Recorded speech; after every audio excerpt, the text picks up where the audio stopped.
into harmony before it was signed. Situation took a hold, the conversation wouldn't go. Although I know I should have known the error of our ways. All alone at dinner time with no one there to drink the wine as I propose a toast to every family to pay. Oh, the wind that's blown, one to one, now there's nothing to show. Seems so time to go, no more stones to throw. Oh, the wind that's blown, one to one, now there's nothing to show. Seems so time to go, no more stones, no more stones to throw. And so yeah, after I determined which car I wanted, based on which one was easier to drive, more comfortable, then I went back to the website and got an internet quote. It was slightly cheaper than it would have been in person because it meant I had done my research. So I took that internet quote and I went into the dealership with both of my roommates. And after I got my initial quote from the dealer from the new dealership I went to, the second Toyota dealership, I went back and told my roommate what my quote was. And he went and called a bunch of other dealerships to find out if they could give a better quote. And it turned out that I actually had a much better quote than any of those other dealerships would give me. But in that 15 minutes that I waited to actually accept the quote they offered me,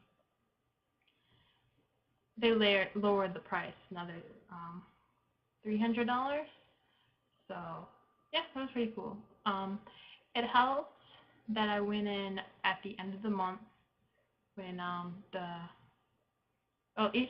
each dealership has a certain number of cars that they have to sell in a month in order to remain in good standing. And each dealer at the dealership has a certain number of cars they're supposed to sell. And they have to sell that within a calendar month. So it's really good to go at the end of the calendar month when they're hard-pressed to meet their quota. And in theory, it's really good to go at the end of the quarter. So the end of March, the end of June, the end of September, when that quote's coming up. And you're more likely to get a good deal then. Yeah, and my friend said he got a better deal than I did, but I don't know if I really believe him. I didn't look at the paperwork. I didn't put down a down payment. He might have. So, yeah. When you go to buy the car, stall a really long time. It took, after I decided that I was going to buy the car, it probably spent 4 hours at the dealership after that. After I decided I was going to buy the car, after I decided I was going to buy the financing, and before I told them that I was going to do this, it's probably 4 hours worth of stalling cumulatively. Yeah. It's pretty bad. Okay, it's also, once you get the MSRP, it's a good idea to try to get financing rates from banks. This is before you go to the dealership, because then you have reference finance rates. When you get to the dealership, they try to offer you 9.99%, and you're like, no, my credit from the bank says that I can get, 6%. Big difference there, right?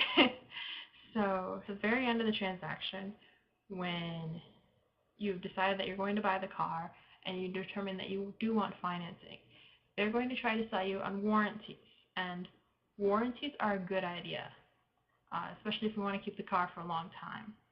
Even if you don't, though, they do, from what I've heard, increase the resale value of your car, because then the warranties go with the car. So they are a good idea, in which case, yes, you still want to stall, because they throw in free things with the warranties. They'll throw in extra car care for it, or in my case, they threw in this, what's it called?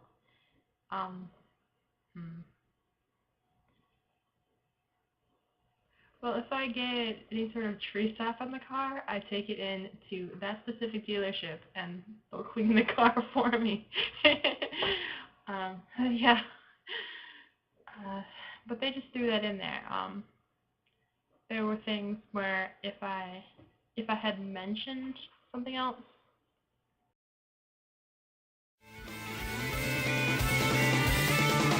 Thought we had a grudge against a friend who lived beyond the fence. Victims